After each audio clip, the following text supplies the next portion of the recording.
What's up, everybody? Christian Ballard here with Ballard Sports Media, coming at you again with a preview video. And up today, Ohio State University. Okay, maybe I'm trolling a little bit. Although you have to admit, it is a little annoying that they say they're the Ohio State. I mean, no other team does that. Anyway, so looking back at last season, let's go ahead and get into it. You know how it is. You look at Ohio State last year, fantastic season, everything they wanted, for Ryan Day in his first year as a head coach. Well, almost everything. You got Justin Fields, who comes in from Georgia, 5-star recruit. I think I know he was one of the top prospects. I think he was like number 2 quarterback in the class behind Trevor Lawrence. You could tie it for first if you want. They went 12-0 regular season. Of course, they, beat teams like Penn State. That was 28-17. Not as close as what we've seen from those two teams. In recent years, of course, they own Michigan like Jesus owns the whole universe, if you want to look at it like that. I mean, is Michigan ever going to get over that hump and beat Ohio State with Jim Harbaugh as their coach? I don't know. And, they won the Big Ten against Wisconsin. And they only lost the Fiesta Bowl game, the semifinal against Clemson, only by 6 points. So when you look at it, it was not a bad loss. Just a poor decision by Justin Fields in that game to, throw the interception. Didn't read it right, or maybe Clemson read the offense really well, however you want to look at it. So, anyway, that being said, they go 13-1 last year, win the Big Ten, only lose to Clemson, the defending champs, at that time. And so it was a really great season for Ryan Day in his first year as a head coach, or second year. I think it was the first year, but he was the interim coach when Urban Meyer got suspended a couple seasons ago for a couple games. Not getting into that situation. So let's take a look at the 2020 schedule. All right, open it up with the Cupcake. Bowling Green comes to town. That's September 5th, opening weekend. Then you go on the road at Oregon, in Eugene, Oregon, at Autzen Stadium. Then you have the Buffalo Bills. Then you get Rutgers coming to town. So you open up with 3 home games. But in between those, between weeks 1 and 3, at week 2, you go at Oregon. So a pretty slow start. Cupcake, whatever, except for the Oregon game. Then you have a really early bye week, which means you have, 8 straight games in a row. You've only played 4 games, not a whole lot of competition. Get a bye week.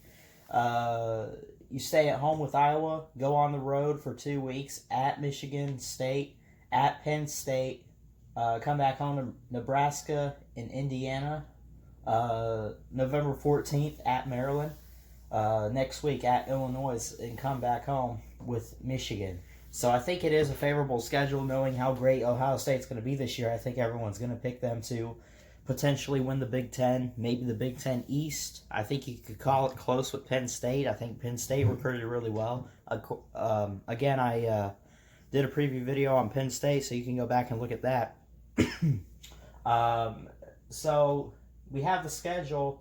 Now let's look at the team in general.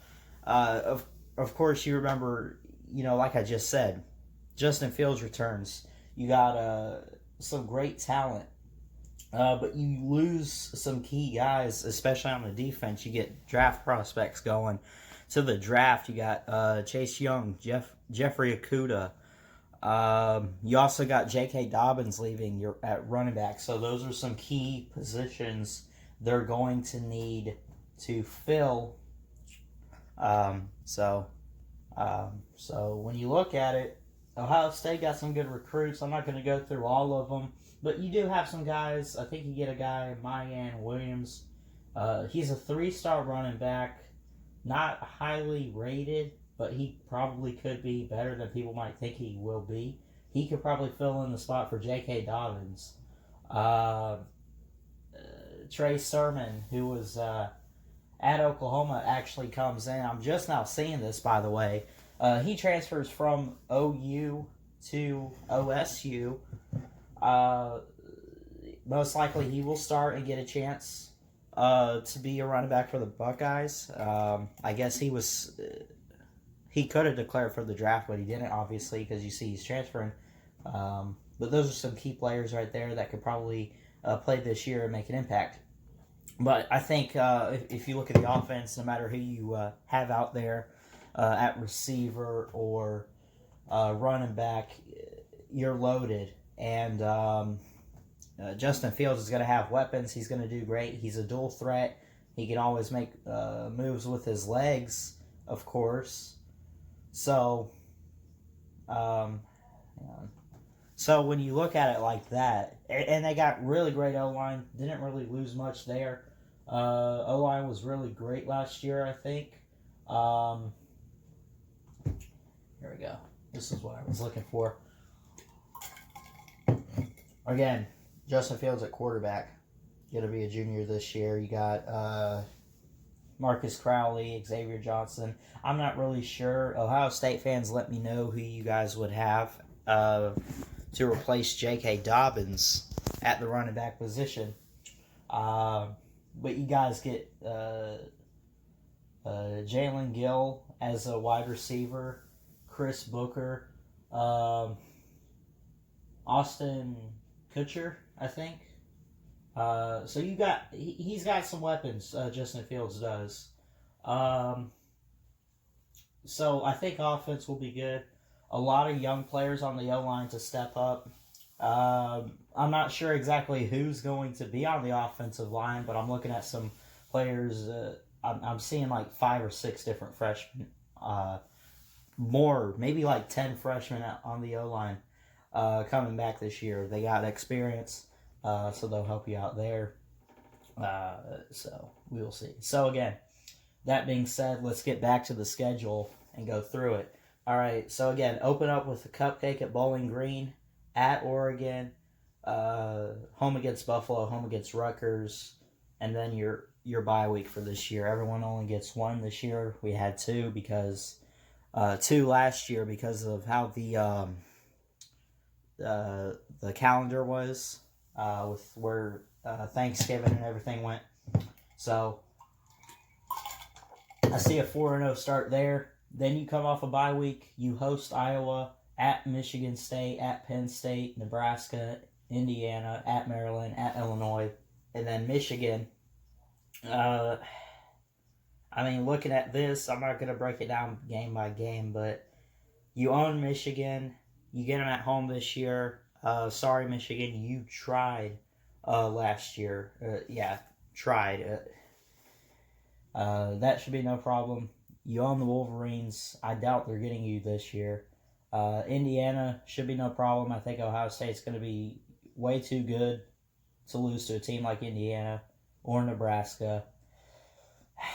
Not exactly sure what I think about Michigan State right now. I will do a Michigan State preview soon.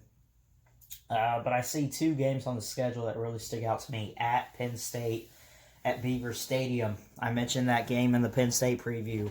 I like Ohio State as of right now.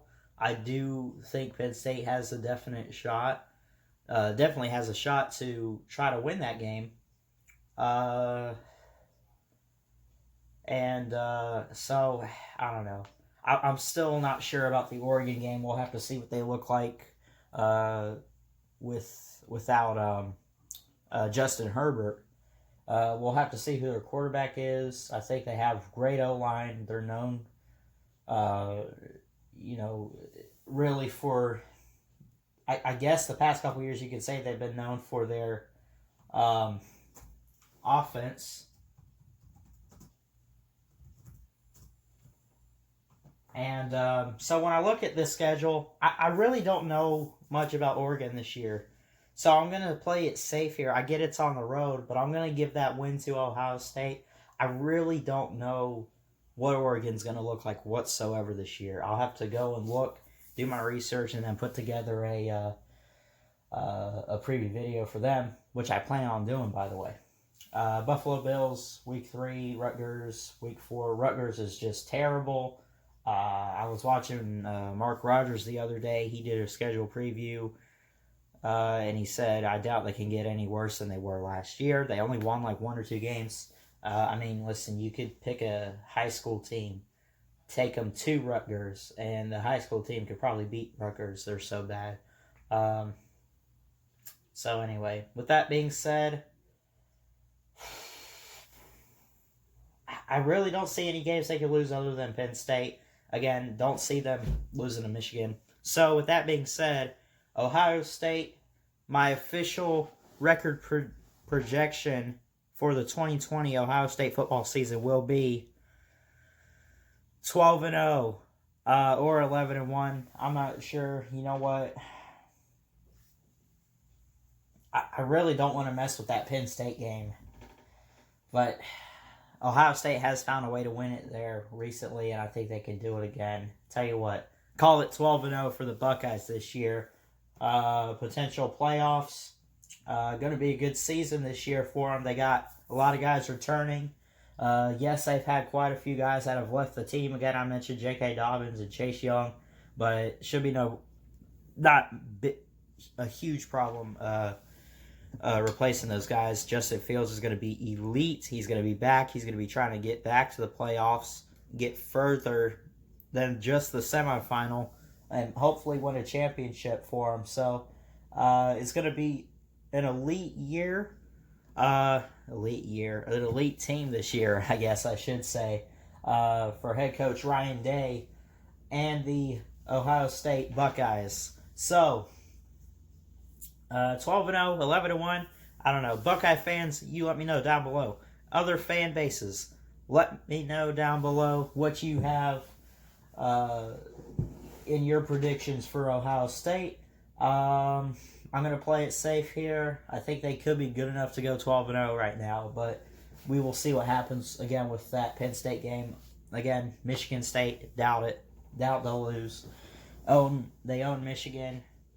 So there's really, I mean, I'm not saying anything bad about the Big Ten. I think it's a really great conference. But for a team like Ohio State, it's so favorable, and it's going to be pretty easy for them, I think, outside of like Penn State. So anyway, I'm going to stick to 12-0 as of right now. My prediction, again, let me know down below, Ohio State fans. Tell me why I'm wrong. Tell me why I'm right. But I'm picking you to win every game. So anyway, that's it for this preview video. Hit the like, hit the subscribe, comments. Always appreciated, as always. And yes, that's pretty much it. Thanks so much for watching. Y'all have a good day, and I'll see you guys next time. Until then, Ballard Sports Media, checking out.